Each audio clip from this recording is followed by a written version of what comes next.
महाराष्ट्रातील सर्व विद्यार्थ्यांचं CST लॉन्चपॅडच्या यूट्यूब चॅनलमध्ये पुन्हा एकदा मी तुमचं मनापासून स्वागत करतो। तर आजच्या सेशनमध्ये आपण प्रकाश टाकणार आहे किंवा डिस्कशन करणार आहे कशावरती की आता इलेक्शन संपलं, म्हणजेच आपल्या निवडणुका संपलेल्या आहे।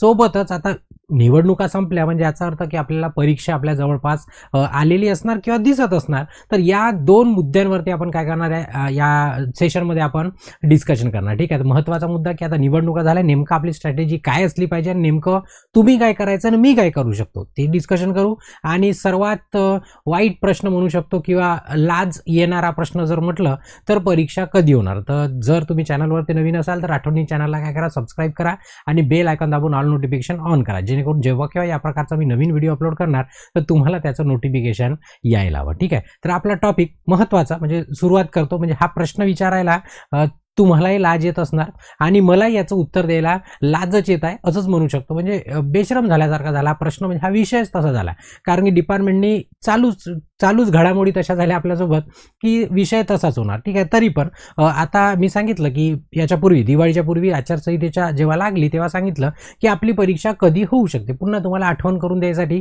पुन्हा एकदा नवीन सेशन मी तयार केलं की नेमकं परीक्षा कधी होणार, कारण की तेवढं सांगू नये, आता हे सांगू नये पुन्हा एखाद्याची कमेंट येणार किंवा मेसेज येणार सर परीक्षा कधी आहे। ठीक आहे, तर आता परीक्षा कधी आहे याच्यावरती प्रकाश टाकू आपण।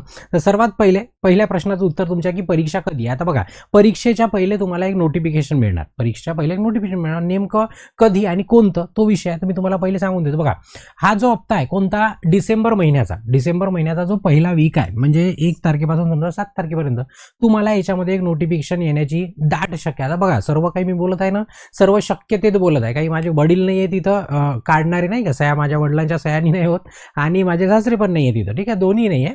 तर आता ते सूत्रांना दोष देता येत नाही, कारण की देणारे बरोबर देतात पण तिकडे काय हालचाली होते, बदलून जाते, जसं सरकार बदलून गेलं तशासारखं झालं। ठीक आहे, तशासारखं झालं म्हणजे तशासारखं होतं। तुम्हाला एवढ्या दिवसामध्ये एक तरी तुम्हाला नोटिफिकेशन दिसणार, आता 2-3 दिवस मागे पुढे समजून चला, कधी होऊन जाते थोडंसं मागे पुढे। ठीक आहे, तर तुम्हाला एक नोटिफिकेशन मिळणार की नेमकं परीक्षेच्या संदर्भातच असणार। कसं असणार, परीक्षेच्या संदर्भात। आता कधी सांगणारा परीक्षेच्या संदर्भात सांगतो, भलतंच काहीतरी नोटिफिकेशन येऊन जातो, पण आता हे परीक्षेच्या संदर्भातच आहे। पण नेमकी सर ठीक आहे नोटिफिकेशन येणार आहे, तर मग नेमकं कधी येणार आहे, तर नोटिफिकेशन आलं या हप्त्यामध्ये की तुमची परीक्षेची, म्हणजे आता बघा संभाव्य म्हणजे तुम्हाला ख्रिसमसचं गिफ्ट मिळायला लागतं। ख्रिसमस नाताळ आहे तुमचा 25 तारखेला नाताळ आहे आणि 25च्या नंतरचा जो वीक आहे किंवा 25 तारखेपासून पण पकडू शकता, जे मी ग्रीनमध्ये करून ठेवला आहे त्याच्यामध्ये तुमची परीक्षा आहे किंवा परीक्षा राहू शकते असं तुम्ही समजून चाला, परीक्षा राहू शकते। आता इथे पण प्लस मायनस होऊ शकते, प्लस मायनस झालं तर जास्तीत जास्त काय होईल, तुमचा जो नवीन वर्ष आहे 2025, म्हणजे आपण फॉर्म भरला 2023 मध्ये आणि परीक्षा द्यायची 2025 मध्ये, म्हणजे किती मस्त, म्हणजे सांगताना पण तुम्हाला किती गर्व वाटणार, किती दिवस आम्ही सातत्य ठेवलं आणि किती दिवस आम्ही टिकून होतो। ठीक आहे, कारण की सातत्याशिवाय याच्यात काहीच होऊ शकत नाही, तुम्हाला वारंवार सांगतो मी। ठीक आहे, आता ते तारीख किंवा जानेवारीचा पहिला हप्ता पकडा। आता पहिला हप्ता म्हणजे 5, 7, 8, 10 तारखेपर्यंत पकडा, याच्यात मागं पुढे होऊ शकते। ठीक आहे, तर एवढ्या दिवसामध्ये तुमच्या परीक्षेचा फुल चान्स आहे। आता पुन्हा एकदा तुम्हाला रिवाइज करून देतो, म्हणजे तुम्हाला प्रश्न नको पडायला की तुम्हाला या हप्त्यामध्ये एखादा नवीन अपडेट मिळू शकते कशाच्या संदर्भामध्ये, परीक्षेच्या, आणि ती परीक्षा राहू शकते ख्रिसमस नंतर, म्हणजे आता डिसेंबरची एंडिंग आणि जानेवारीची काय सुरुवात, याच्या मधामध्ये आपली परीक्षा राहू शकते। ठीक आहे, इथपर्यंत पटलं। मग आता तुम्ही म्हणाल सर हे तर पटलं आम्हाला, ठीक आहे तुम्ही सांगितलं, म्हणजे काय याच्या हिशोबाने आता तयारीला लागा, म्हणजे काय 30 डेज स्ट्रॅटेजी आहे ती आपली रनिंग म्हणजे सुरू करायची। आता त्याच्यामध्ये मी काय मदत करू शकतो तेही तुम्हाला सांगतो। आता हे तर पटलं, तर नेमकं सर 2 परीक्षा आहे ना, एकच परीक्षा नाही सर, आम्ही 2 परीक्षा मागे लागल्या, कोणत्या, वितरणची पण आहे आणि पारेषणची आहे, तर सर कोणती होऊ शकते, तर बघा पहिली परीक्षा तुमच्या वितरणची होऊ शकते माझ्या माहितीनुसार। याच्याही पहिले मी सांगितलं होतं की पहिली परीक्षा जरी पारेषणची जागा पहिली निघाली असली तरी वितरणची परीक्षा पहिले होऊ शकते, तशीच झाली पहिली परीक्षा, आता ही वितरणचीच पहिली परीक्षा होऊ शकते। ठीक आहे, पटलं। मग आता 2 गोष्टी तुमच्या क्लिअर झाल्या की नेमकी परीक्षा कधी चान्सेस आहे परीक्षेचे आणि कोणाची परीक्षा पहिले होऊ शकते, कारण की असे प्रश्न बऱ्याचदा विचारला तर तुम्ही टार्गेट पकडा। आता याच्यामध्ये परीक्षेचं झालं, तर आता नेमकं आता आपण काय करायचं, म्हणजे जो दुसरा वाला आपला टॉपिक होता की निवडणुका संपल्या, आता आपण काय करायचं, प्रचार करणं संपलं, सर्व संपलं, आता सरकार बसायचं आहे त्या दिवशी बसणार। आता तुम्ही म्हणाल एक प्रश्न याच्यामध्ये पूर्ण विद्यार्थ्याचा राहू शकतो, कोणता, की सर तुम्ही म्हणत आहे की नोटिफिकेशन येणार, कधी नोटिफिकेशन येणार, या हप्त्यामध्ये सर, पण अजून सरकार तर बसायचं आहे, कारण की याच्या पहिलेच आपला व्हिडिओ आहे ना, म्हणजे 1 तारखेचा आपला व्हिडिओ आहे, म्हणजे आजच्या दिवसामध्ये आपण 1 डिसेंबरला, म्हणजे ज्या दिवशी तुमचं सेशन मिळत आहे तुम्हाला त्या दिवशी तुम्ही म्हणाल सर सरकारच बसायचं आहे, अजून मुख्यमंत्रीच ठरायचं आहे. तर याच्यात बघा, परीक्षा एकदा का तिथून जाहिरात निघाली आणि आचारसंहितेत परीक्षा नाही घेतली, ठीक आहे, परीक्षा घेता येते, जर ऑलरेडी नोटिफिकेशन दिलं होतं घेऊ शकत होते, पण नाही घेतली, काय हरकत नाही. तर याच्यासाठी परीक्षा घेण्यासाठी कोणत्याच मंत्र्याची गरज नाहीये, एवढं लक्षात घ्या. परीक्षा घेण्यासाठी कोणत्याच मंत्र्याची गरज नाहीये. आता डायरेक्ट तुम्हाला डिपार्टमेंटच्या हातामध्ये, डिपार्टमेंट जेव्हा लेटर टाकणार, आता काही त्या सरकारच्या हातामध्ये ही गोष्ट राहिलेली नाहीये, हे पार झालेली आहे, ठीक आहे. तर त्याच्यामुळं सरकार बसो नाही तर उभं राहो, ठीक आहे, आपल्याला काही फरक पडणार नाहीये. ज्यांना बसायचं त्यांना, कारण की त्यांची निवडणुका झाल्या, त्यांची परीक्षा पण झाली ना, आता त्यांची जॉईनिंग आहे. आता जॉईनिंग नेमकी कोणत्या हप्त्यामध्ये घेते, आणि त्यांची जॉईनिंग पण कशी थाटात असते ना, आपल्यासारखी जॉईनिंग नसते, घेरे कागद जा रे घरी असं काम नसते, मोठ्या थाटामध्ये त्यांची जॉईनिंग असते. असो, ठीक आहे. तर आता निवडणुका संपल्या, आता आपण काय केलं पाहिजे, ठीक आहे. आता त्यांना जे बघा, ज्या गोष्टी मी नेहमी सांगतो तुम्हाला, ज्या गोष्टी आपल्या हातात नाहीये त्याचा विचारच नाही करायचा, त्याला बाजूला काढून ठेवून द्यायचं, त्याला बाजूला काढून ठेवून द्यायचं. आता तरी निगेटिव्ह विद्यार्थी तुम्हाला मिळणार, मित्र मिळणार, शिकवणारे मिळणार, कोणी मिळणार निगेटिव्ह, त्यांच्यापासून 2 हात काय करायचे, दूर राहायचे. कारण कसं आहे की पॉझिटिव्ह व्हायला खूप वेळ लागतो, निगेटिव्ह व्हायला फक्त एक क्षण लागतो छोटासा, त्याच्यात पटकन आपण निगेटिव्ह होऊन जातो, ठीक आहे. मग आता आपण काय केलं पाहिजे आपल्याजवळ स्ट्रॅटेजीनुसार. आता बघा, मी 2 महिन्या पहिले, म्हणजे आचारसंहितेच्या पहिलेच तुमच्या सोबत मी जुडला, कशासाठी की मी जे आपली रफ्तार टेस्ट होती त्याच्यामध्ये मी सांगितलं 31 डिसेंबरपर्यंत पूर्णच्या पूर्ण तुम्हाला डेली टेक्निकलची एक टेस्ट देत राहील. भला याच्यात 31 म्हटलं आहे, पण मी डेली देत जाईल तुम्हाला. याच्या पहिले सांगितलं होतं आचारसंहितेच्या, तर ते आपली सुरू आहे रनिंगमध्ये, तर काही विषय नाही. 31 डिसेंबरपर्यंत, म्हणजे असं समजा की जिथपर्यंत मी तुम्हाला टार्गेट दिला आहे परीक्षेचा, तिथपर्यंत ही डेली टेस्ट तुम्हाला टेक्निकलची मिळत राहील. याच्यामध्ये काही शंका नाही, बऱ्यापैकी तुम्ही जुळलेले. आता काही सुटले असतील, कारण काही विषय नाही आहे, मॅक्झिमम आपल्याला जुळले. आता दुसरी गोष्ट की हे जे दर रविवारी आपण टेस्ट घेतो, दर रविवारी आपण एक टेस्ट घेतो, कशाची, टेक्निकलची, तेही सकाळी 9 वाजता. कुठे, आपल्या ॲपमध्ये. कुठे घेतो आपण, आपल्या ॲपमध्ये. तर त्याचा आपण व्हिडिओ सोल्युशन घेतो. व्हिडिओ सोल्युशन म्हणजे डाऊट क्लिअरिंग आपण सेशन घेतो. कुठे घेतो आपण, आपल्या युट्यूबवरती घेतो, तेही लाईव्हमध्ये घेतो. कसं घेतो आपण, लाईव्हमध्ये, संध्याकाळी 7 वाजता.